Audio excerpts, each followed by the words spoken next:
¿Qué tal, amigos, amigas de Telesur? Bienvenidos a esta entrevista especial.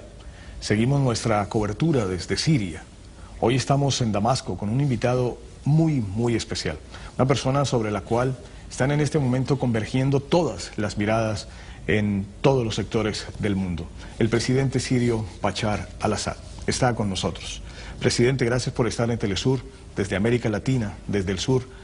Los saludamos y es un gusto estar con usted para conocer sus posiciones, para conocer sus pensamientos. Bienvenido. Bienvenido. Quiero darle la bienvenida a Siria para ti y para el canal Telesur. Le felicito por haberse recuperado de la herida en su pierna. Creo que me encuentro hoy con un periodista que sufrió en carne propia del terrorismo. Será un encuentro realista y enriquecedor. Otra vez, le doy la bienvenida como periodista cuya sangre se mezcló con la sangre de los mártires del ejército árabe sirio. Muchas gracias. Efectivamente, ahora tenemos algo mucho más en común, esa sangre nos une. Para empezar la entrevista me gustaría, presidente, precisamente usted mencionaba el terrorismo.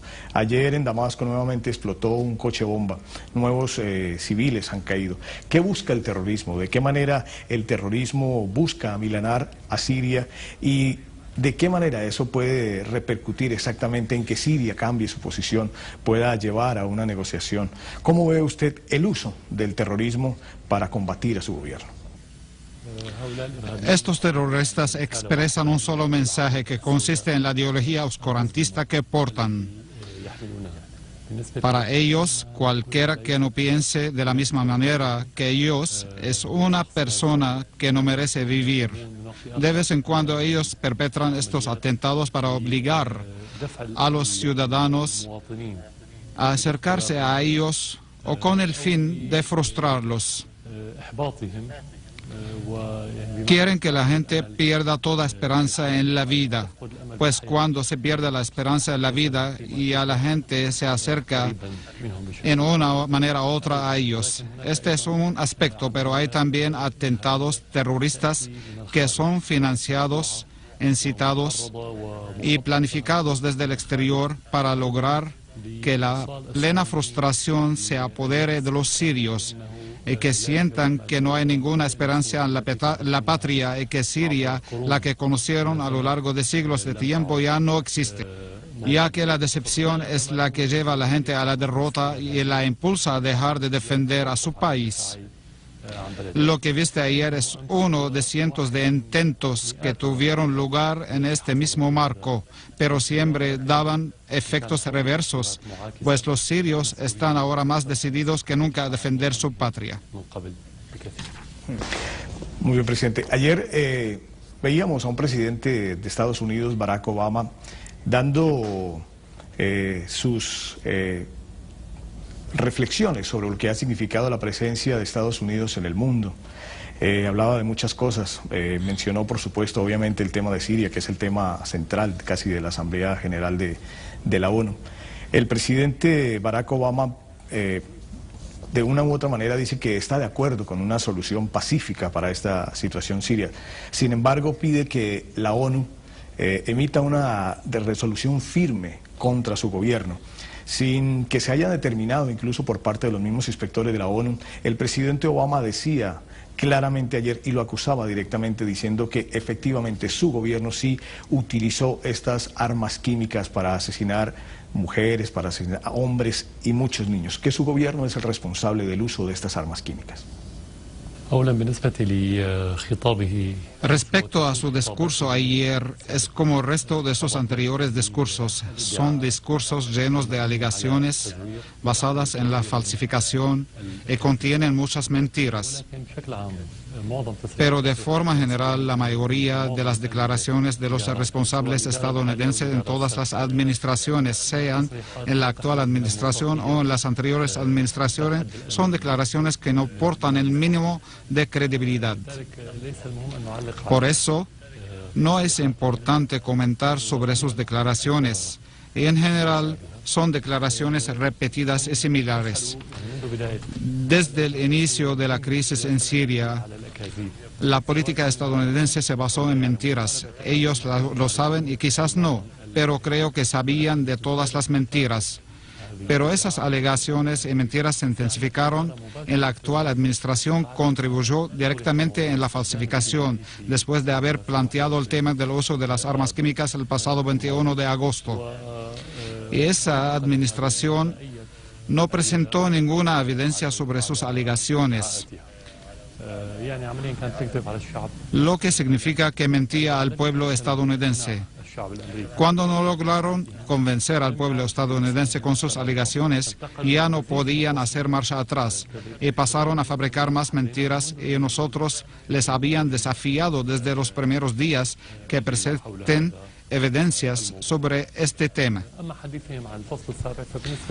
En cuanto a lo que hablan sobre el artículo 7, no nos preocupa ya este tema en Siria. En primer lugar, porque Siria se compromete con todos los acuerdos que firma. Eso se conoce de Siria desde hace décadas, quizás desde la independencia. En segundo lugar, porque ahora hay más equilibrio en el Consejo de Seguridad. Eso no permite a Estados Unidos que use, como antes, al Consejo de Seguridad como instrumento para llevar a cabo sus propias agendas, de cambiar gobiernos y destruir a estados como lo hacía en los años 90. Y eso, por ello, digo que todas las alegaciones norteamericanas no son más que disparates y no tienen ningún fundamento real ni lógica. Para insistir un poco en ese discurso del presidente Obama, muchos analistas lo veían como desorientado, como sin saber realmente qué hacer. Por un lado habla del uso de la fuerza, por otro lado habla precisamente de la salida pacífica. Dice que la opción de la fuerza militar, de una agresión militar, es precisamente para defender los intereses de los Estados Unidos en la región.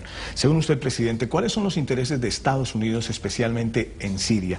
¿Qué es lo que busca Estados Unidos con sus aliados en Siria? ¿Y usted considera que dada, precisamente como usted estaba señalando, la oposición que hay en el Consejo de Seguridad de la ONU, de Rusia y de China, está descartada por ahora una acción militar, una agresión militar de los Estados Unidos contra Siria, o todavía sigue latente esa posibilidad? En primer lugar, las contradicciones que usted ha mencionado están en todos los discursos y en todas las declaraciones de los funcionarios estadounidenses, bien sea el presidente, el secretario de Estado o otros que emiten declaraciones. Por ejemplo, dicen que Siria no posee las posibilidades que podrían preocupar al ejército estadounidense si deciden llevar a cabo una intervención militar o una ofensiva militar. Y al mismo tiempo dicen que Siria amenaza la seguridad nacional de Estados Unidos. Este es solo un ejemplo de los muchos que hay en este marco. En cuanto a la posibilidad de que Estados Unidos lance un ataque contra Siria, si echamos un vistazo a las anteriores guerras y las políticas de Estados Unidos, por lo menos a partir de la primera mitad de los años 50, vemos que es una política que va de una agresión a otra, empezando por Corea, luego Vietnam, Líbano, Somalia, Afganistán y Irak. Esa es la política de Estados Unidos. Eso sin mencionar lo que hizo en Sudamérica, donde instigó a los golpes de Estado y la muerte de millones decenas de gobiernos fueron derrocados a consecuencia de las políticas de Estados Unidos. Esa es la misma política que vemos ahora y la que existe desde hace décadas. No ha cambiado y no veo ahora una razón primordial para que cambie, por lo menos mediante nuestra apreciación a la situación interna en los Estados Unidos. Eso significa que las posibilidades para una ofensiva siempre estarán presentes, en un momento bajo el pretexto de las armas químicas, en otras veces por pretextos diferentes. Lo importante es que desde hace décadas Estados Unidos está traspasando el Consejo de Seguridad, violando la Carta de la ONU y la soberanía de los estados, violando todos los valores humanos y morales. Quizás debamos poner esa posibilidad en cuenta en cada lugar del mundo. Y es lo que hacemos en Siria. Nos preguntamos si hay una posibilidad de que ocurra una ofensiva. Puede que no la haya en estos momentos, pero nadie sabe a ciencia cierta cuándo esa posibilidad pueda convertirse en realidad. Siempre habrá esa posibilidad y no deberíamos descartarla. Respecto de la parte concerniente a los intereses de Estados Unidos, pienso que lo que ha hecho Estados Unidos a lo largo de las pasadas décadas y sus injerencias contradicen completamente sus intereses. Estados Unidos es una gran potencia, tiene intereses políticas, económicas, militares y otros. Se pueden lograr esos intereses mediante el respeto mutuo, mediante las buenas relaciones, mediante la confianza, la credibilidad y la promoción y divulgación de las ciencias y el conocimiento que tiene, en vez de difundir el terrorismo, la destrucción, el miedo. No hay duda de que en su calidad de gran potencia Estados Unidos tiene intereses en todo el mundo, pero esos intereses deberían partir en primer lugar de la estabilidad en el mundo. No se puede tener ningún tipo de intereses en un lugar inestable donde hay guerras y terrorismo. Sí, tiene intereses, pero sus políticas y todo lo que hace contradice sus intereses y los intereses del pueblo estadounidense. Como usted dice, ese discurso de Obama y esa contradicción permanente del imperio de los Estados Unidos, hablaba ayer de una salida pacífica, de una salida negociada para el conflicto en Siria. Sin embargo, dejaba claramente abierta la posibilidad de que usted no estuviera, que no permaneciera en el poder. Decía, textual dice, es hora de que Rusia e Irán se den cuenta en que insistir en que Assad siga a cargo de Siria solo va a generar un espacio para que los grupos extremistas sigan operando. ¿Considera usted que es efectivamente así, como lo está diciendo el presidente Obama? ¿Y ha considerado usted en algún momento retirarse del poder? La primera parte representa otro ejemplo de la contradicción norteamericana. Dicen que están por la paz y no por la guerra respecto del mismo tema y el mismo mapa de ruta para resolver un problema dado. Esta lógica significa una promoción de la violencia en el mundo. Es decir, legitimar la violencia como vía y como estilo para alcanzar una solución política. Eso contradice la lógica. No pueden convergir la violencia y la acción política. La violencia derrumba cualquier oportunidad para una acción política. Nosotros rechazamos esa lógica que ha intentado promover Estados Unidos últimamente para justificar una agresión contra Siria.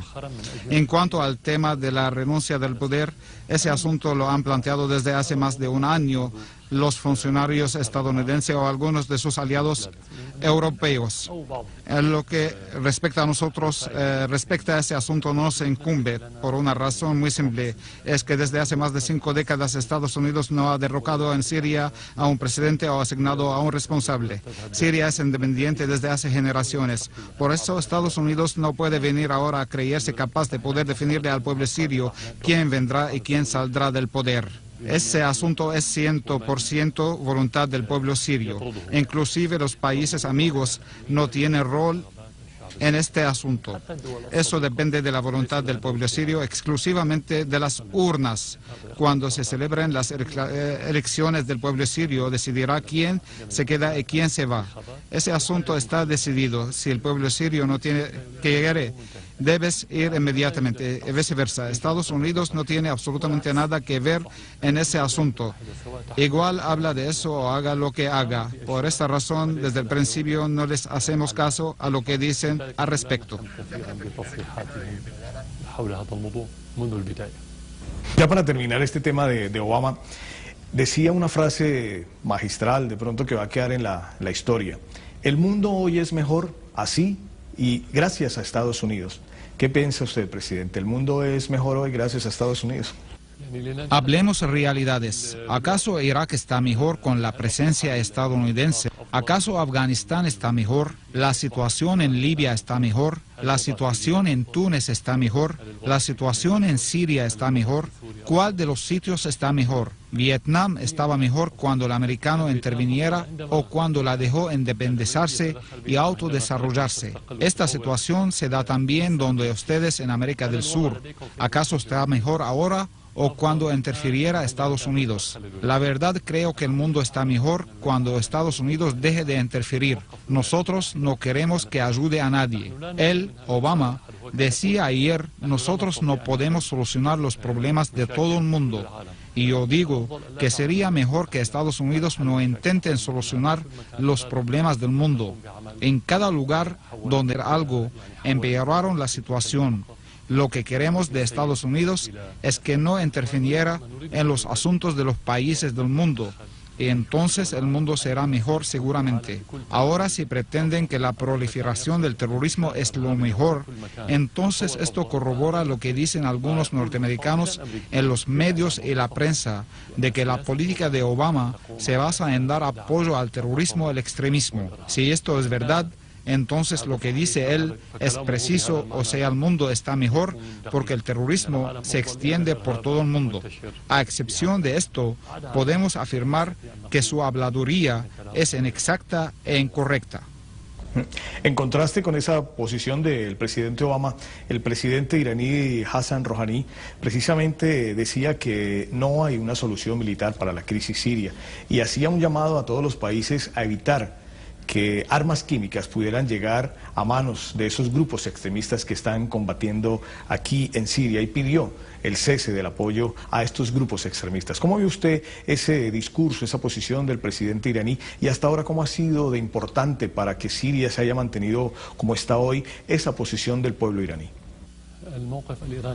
La posición iraní es muy objetiva hacia la crisis siria porque conoce la verdad de lo que está ocurriendo en Siria y al mismo tiempo está consciente que esta región es una sola y por consiguiente, si hay fuego ardiendo en Siria, entonces lo más seguro es que este fuego se propague a los países vecinos y más tarde a los países más lejanos de Siria, inclusive Irán.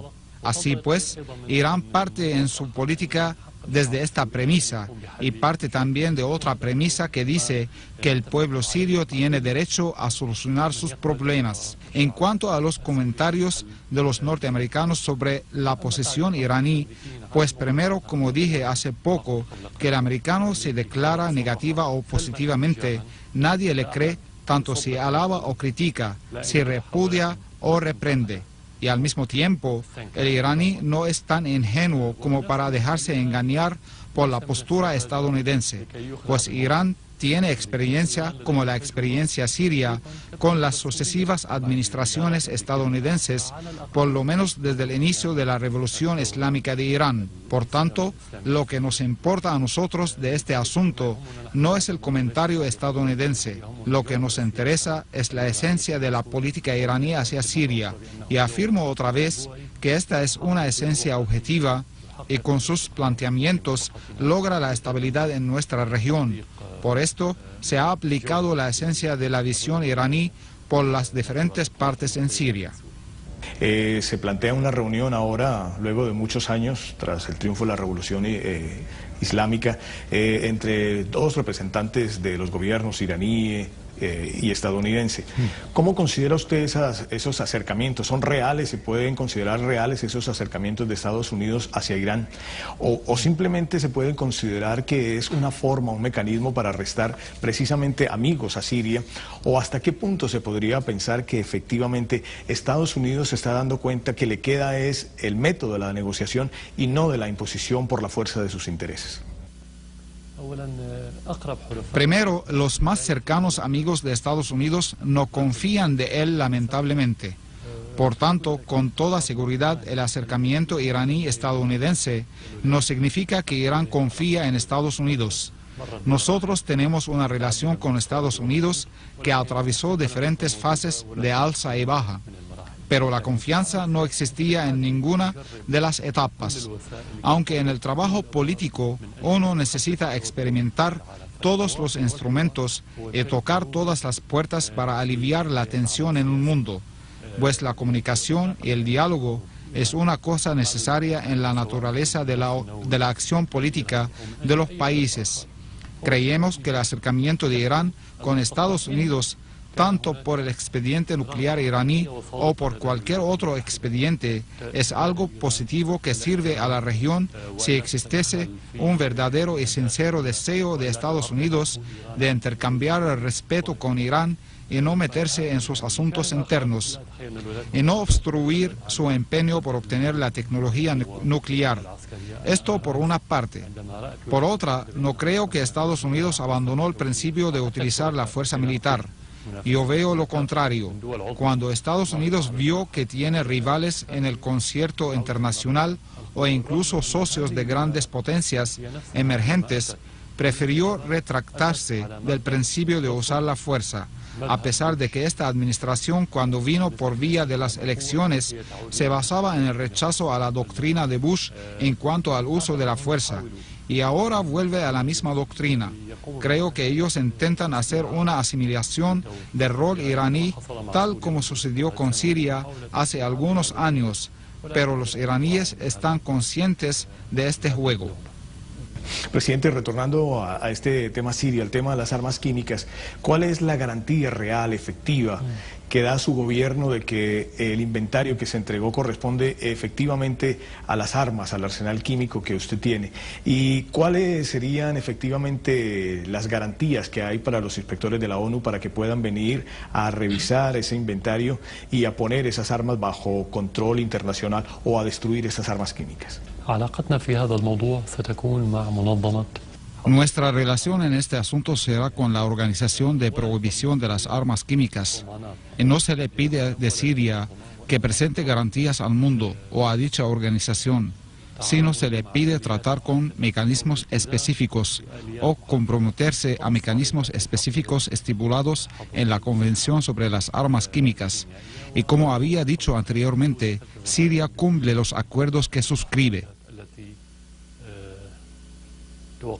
Siria últimamente ha comenzado a entregar los datos necesarios a esta organización y en poco tiempo los expertos de la misma comenzarán a llegar a Siria para conocer la realidad de estas armas. Entonces, para nosotros como gobierno no existen obstáculos reales. Nosotros siempre tomamos en consideración la probabilidad de que los terroristas procedan a obstaculizar la llegada de los inspectores a las zonas definidas, ya sea por razones personales de aquellos terroristas o grupos terroristas, o impulsados por los estados que los patrocinan y financian, con el fin de inculpar al gobierno sirio y acusarlo de falta de cooperación con los inspectores de esta organización. Y esta es la probabilidad más grande, mientras para nosotros como gobierno no existe ningún problema que pueda impedir que concordamos con los mecanismos planteados en estos acuerdos. الأكبر. أما بالنسبة لنا كحكومة فلا يوجد أي مشكلة بالنسبة للتوافق مع الآليات المطروحة في هذه الاتفاقية. Precisamente hoy vuelven a Damasco, llegan a Damasco los inspectores de la Organización de las Naciones Unidas para definir la posibilidad de inspeccionar otros sitios donde se han hecho denuncias de que también se utilizaron armas químicas, no solamente el caso de Ghouta aquí el 21 de agosto. ¿Cuáles van a ser las garantías que va a entregar su gobierno efectivamente para que esta investigación se haga de una manera libre, de una manera independiente?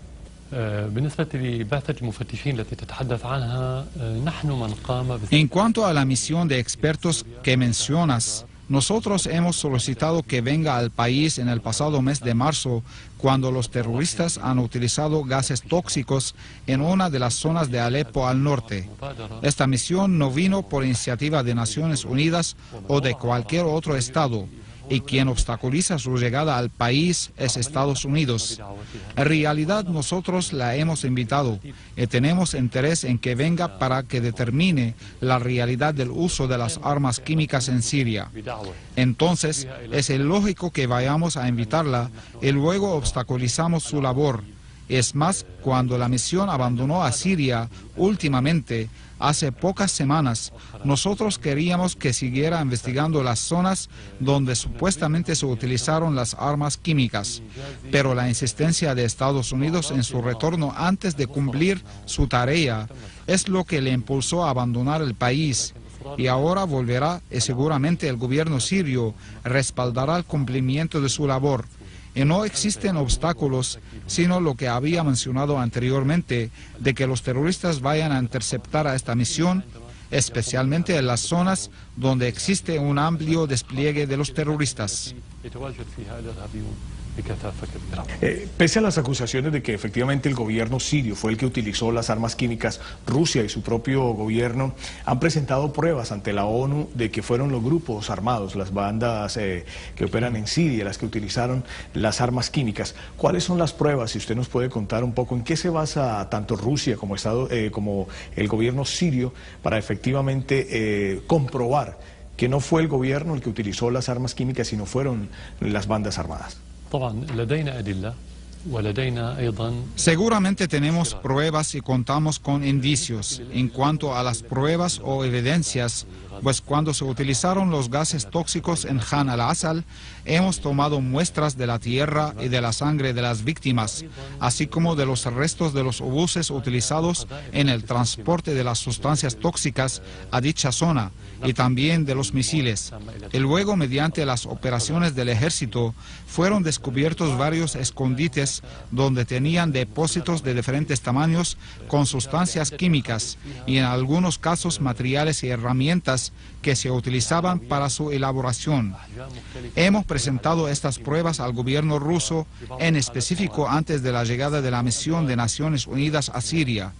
También tenemos las confesiones de los terroristas que habían trasladado algunas sustancias químicas de países vecinos hacia Siria, y dichas confesiones fueron publicadas en la televisora siria hace una semana aproximadamente.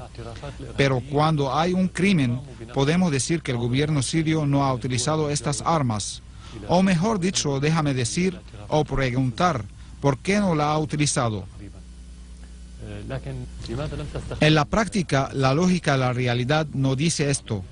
Primero, porque las tropas sirias avanzan y no la usaron cuando los terroristas estaban mucho más fuertes hace un año o más.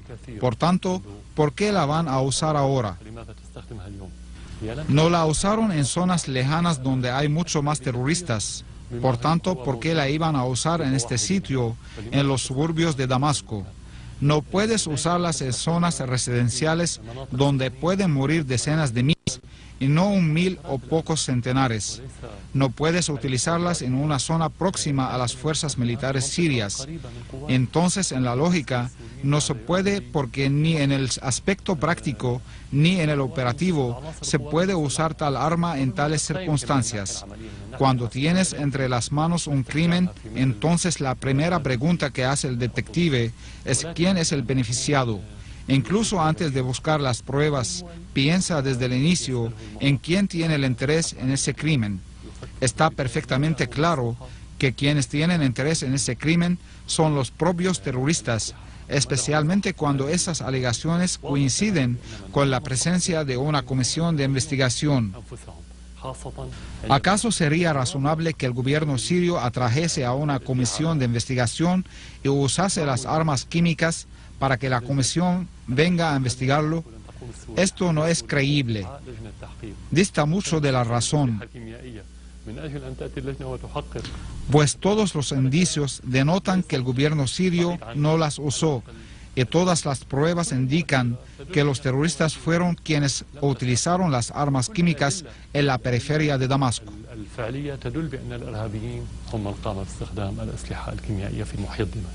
Y en ese sentido, ¿cuál ha sido el papel que ha jugado Arabia Saudita, Qatar, para precisamente haber podido entregar esas armas químicas a los grupos armados?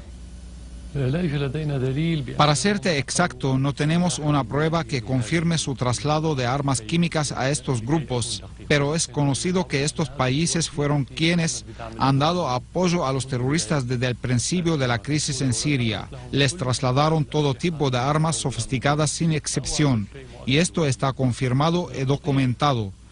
Cuando esos países apoyan de forma declarada a estos grupos con todo tipo de armas, entonces es natural que se le apunte con el dedo acusador, especialmente a Arabia Saudita, y es creíble que pueden transportar ese tipo de sustancias a los terroristas para su uso contra el ejército sirio, especialmente que estos grupos terroristas fracasaron en dar a sus amos en el exterior ningún logro sobre el terreno militarmente hablando.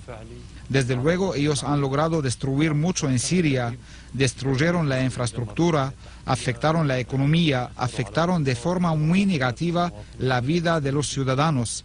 Sin duda tenemos mucho sufrimiento a causa de estos grupos terroristas, pero cuando hablo en el sentido militar, o sea, que obtengan un logro militar grande y materialicen los objetivos militares diseñados para ellos, pues afirmamos que en este aspecto han fracasado rotundamente y por eso recurrieron al uso de una nueva arma con vistas a derrotar al ejército sirio o invocar políticamente la intervención extranjera, o sea que Estados Unidos y sus aliados agreden a Siria y debiliten al ejército sirio y por supuesto esta es la mayor probabilidad. Hay un elemento, una ficha del ajedrez geopolítico de la región que ha pasado un poco de bajo perfil, por llamarlo de alguna manera, por lo menos públicamente, obviamente por debajo de cuerda, como se dice coloquialmente en América Latina, debe estar moviendo todas sus fichas. Es Israel.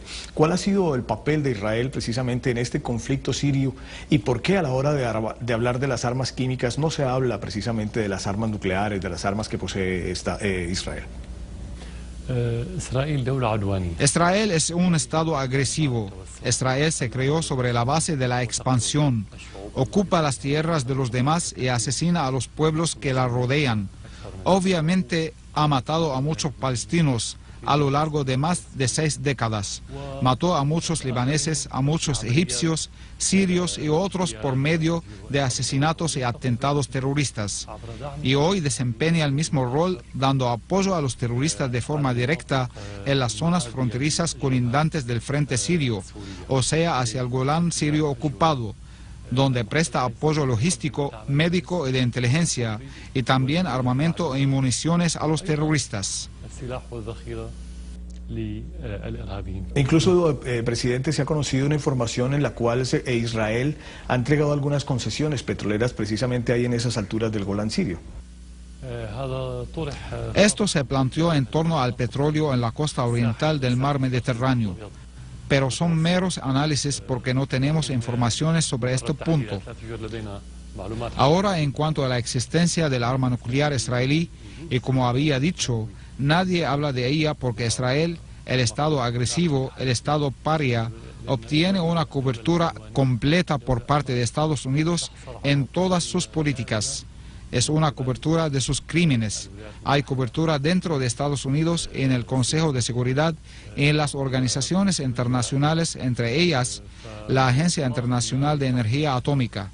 Por tanto, es de esperar que en este caso cualquier arma en el mundo sea objeto de cuestionamiento, pero el arma israelí no es objeto de discusión.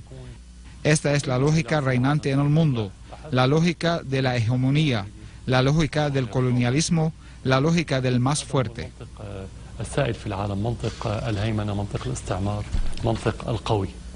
Presidente, mientras se busca internacionalmente definir alguna salida a este conflicto sirio, ¿qué se puede hacer hacia el interior del país? ¿Cómo bajar la intensidad del conflicto? ¿Prevé usted de pronto la posibilidad de alguna negociación, algún acercamiento? ¿Con quién se prevé de pronto la búsqueda de una salida interna mientras se define, por ejemplo, la convocatoria para la cumbre de Ginebra II? Aunque se intensifiquen los atentados terroristas y se empeore la situación, hay que continuar los intentos de lanzar la acción política en cualquier problema. Nosotros hemos creído en eso desde el inicio a pesar de la reciente escalada de actos terroristas. La acción política requiere primero de la detención del terrorismo y el flujo de terroristas de los países vecinos, así como poner fin al apoyo a esos terroristas, sea logísticamente o con dinero y armas. Al mismo tiempo, es inevitable efectuar un diálogo entre todas las partes sirias sobre el futuro de Siria. Y este diálogo empieza en primer lugar sobre el sistema político en el país.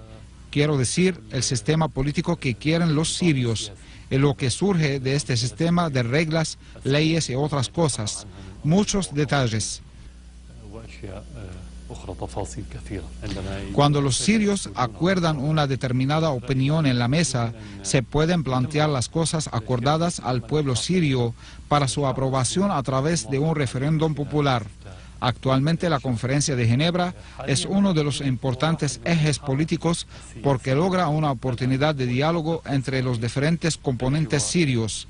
Por supuesto, nosotros aquí nos oponemos a la presencia de terroristas que perpetraron actos de genocidio y creemos que en el diálogo no deben haber partes que llamaron a la intervención extranjera, pues de conformidad con la ley y el sentimiento popular sirio, cualquiera que llame a una intervención extranjera es un traidor y nadie lo acepta.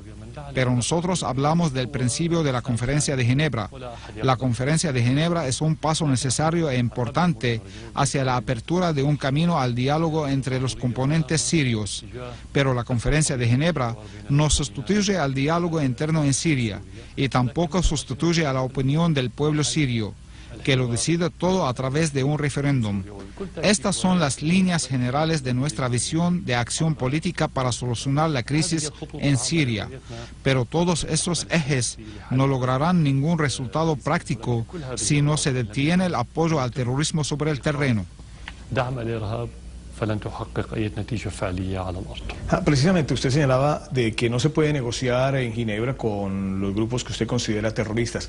¿Quiénes deben estar sentados en Ginebra y paralelamente, como usted decía, quiénes deben abocar ese diálogo nacional, ese diálogo interno? ¿Y cómo ve usted cuánto tiempo podría lograrse llegar a una salida pacífica, a una salida negociada para terminar este conflicto?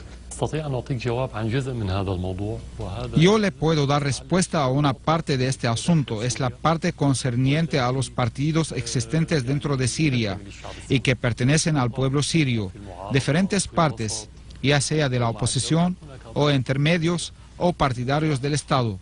Existen muchas partes, pero en cuanto a las demás partes en el extranjero, debemos dirigir la pregunta a sus patrocinadores, pues estos países, Estados Unidos, Francia, Reino Unido, Arabia Saudita, Qatar y otros, quizás sean los que han criado a aquellas personas, que ellas no pertenecen al pueblo sirio.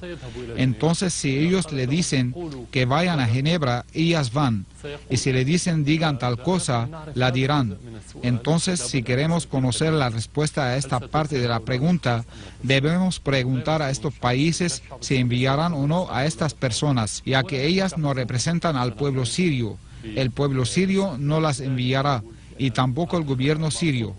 Por ello digo que el diálogo es con la oposición que se encuentra en Siria y las demás corrientes que no necesariamente sean opositoras. No puedo terminar esta entrevista sin, por supuesto, mencionar al comandante Hugo Chávez, quien estuvo con usted aquí en Siria, estuvo también en Malula. Estamos recordando hace pocos días, bueno, el ataque extremista que se ha dado en Malula.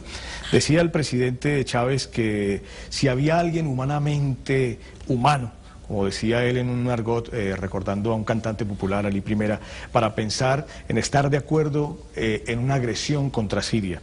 Preguntaba en ese momento el presidente Chávez cómo no apoyar al gobierno sirio, cómo no apoyar al presidente Bashar al-Assad, cómo se puede apoyar a grupos terroristas, decía el presidente Chávez.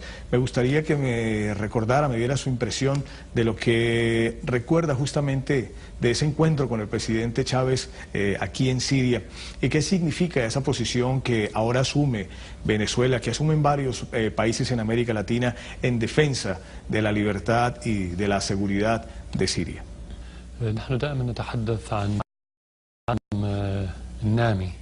Nosotros siempre hablamos del tercer mundo y ustedes y nosotros somos parte de ese mundo, el cual ha pasado por varias fases hasta lograr su independencia.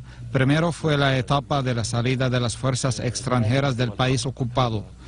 La mayoría de los países lograron su independencia. La segunda etapa, que fue la más importante, es la autonomía de la decisión política, económica y militar, que es la soberanía de la decisión nacional. Eso es lo que se ha logrado en América Latina durante las dos últimas décadas e igualmente en Centroamérica. Hubo dos símbolos que representan esa independencia. El presidente Castro, desde hace 5 décadas y hasta el momento, y el presidente Chávez. Cuando recordamos al presidente Chávez, recordamos esa etapa porque el proceso de parto por el que está atravesando nuestra región es similar al que pasó anteriormente en América Latina. Cuando lograron la autonomía de su decisión nacional, las cosas en América del Sur e inclusive en Centroamérica son mucho mejor que antes. La estabilidad política empezó a dar sus frutos en la economía, empezó el desarrollo económico, empezaron algunos países a emerger industrialmente, convirtiéndose en las grandes economías mundiales. Esa es una consecuencia natural de la independencia. En la zona árabe no tenemos hasta ahora sino la más mínima autonomía en la decisión nacional y solo en unos pocos países de manera parcial. El conflicto que se está desarrollando ahora con Occidente tiene que ver con este punto, es decir, en obtener una decisión nacional, en la autonomía de esa decisión. Creo que en Sudamérica, en general, en Venezuela con Chávez y anteriormente Cuba con Castro en particular, representa un ejemplo importante para el camino hacia la independencia y la libertad a la que aspiran los pueblos para salir por debajo de la tónica de la hegemonía occidental, la cual ha durado muchas décadas, bien a través de la colonización directa o la indirecta, que aún perdura. Hay muchas cosas similares, el carácter, las emociones, la calidez que comparten los hijos de un mismo pueblo en vuestra zona, en la nuestra. Existe un contexto histórico parecido. Es previsible que haya también, aparte del presidente Chávez, el presidente Castro, muchos líderes que sigan la misma línea y miran nuestra zona desde la misma perspectiva objetiva. Adoptan la misma trayectoria del presidente Chávez. Deseo recordar especialmente al presidente Maduro, amigo y hermano, a quien conocí a través de varios encuentros cuando visité a Venezuela o cuando vino él a Siria. Nos sentimos muy contentos de que el pueblo venezolano haya elegido a esta persona que represente la misma línea de Chávez. Maduro posee tenacidad, energía y una visión clara de nuestra región. Estoy seguro que continuará el camino hacia la independencia de Venezuela. Todos sabemos que Estados Unidos y algunos países aliados tenían grandes esperanzas de que Venezuela regrese al patio de Estados Unidos una vez desaparecido el presidente Chávez. Con la presencia del presidente Maduro, esas esperanzas no se lograron y se desvanecieron. Pienso que el trayecto de Sudamérica es el mismo que deberían seguir los países árabes si deseamos tener un lugar en el mundo, si deseamos la estabilidad y el desarrollo. إذا أردنا أن يكون لنا مكان في العالم وإذا أردنا أن نكون مستقرين وإذا أردنا أن نكون متطورين. Presidente, muchas gracias. Ha sido un gusto tenerlo aquí en Telesur, en América Latina. Estas palabras que usted nos ha dado, díganos un último mensaje hacia América Latina. ¿Siria resistirá? ¿Siria se mantendrá? Si tuviésemos otras opciones que no sea la resistencia, te las diría, pero no tenemos otra. El futuro de esta zona ahora, en lo político, depende de lo que ocurra en Siria. Nosotros no defendemos solamente a Siria, no defendemos solamente nuestros intereses o nuestros principios, sino que estamos defendiendo el futuro de nuestros hijos, el futuro de esta región. Esta región es el corazón del mundo. El Medio Oriente convulso es el que ha afectado la estabilidad en el mundo y ha afectado incluso los intereses del mundo lejano. No podemos hablar hoy de una región lejana como América Latina y Norteamérica o el este de Asia. El mundo hoy es una pequeña aldea. Lo que ocurra en Siria afectará su entorno y lo que ocurra en esta zona afectará las zonas más lejanas del planeta. No quiero pedir a los pueblos de Latinoamérica que respalden nuestras causas, pues ellos han respaldado siempre las causas árabes de una manera no menos entusiasta y objetiva que la nuestra, que somos los hijos de esta región y dueños de estas causas. Más creo que deberíamos incrementar la relación mutua para acrecentar así el área de la independencia y reducir el área de la colonización. La colonización, que es el trabajo que mejor domina Occidente y encarna a Estados Unidos. الذي يجسده الغرب وتجسده الولايات المتحدة. Bueno, presidente, muchas gracias nuevamente. Son las declaraciones, esta entrevista exclusiva con el presidente sirio Bashar al-Assad, aquí en Telesur. Muchas gracias, amigos y amigas en América Latina y en el mundo, por estar con nosotros. Recuerden que en Telesur nuestro norte es el sur. Muchas gracias por estar con nosotros.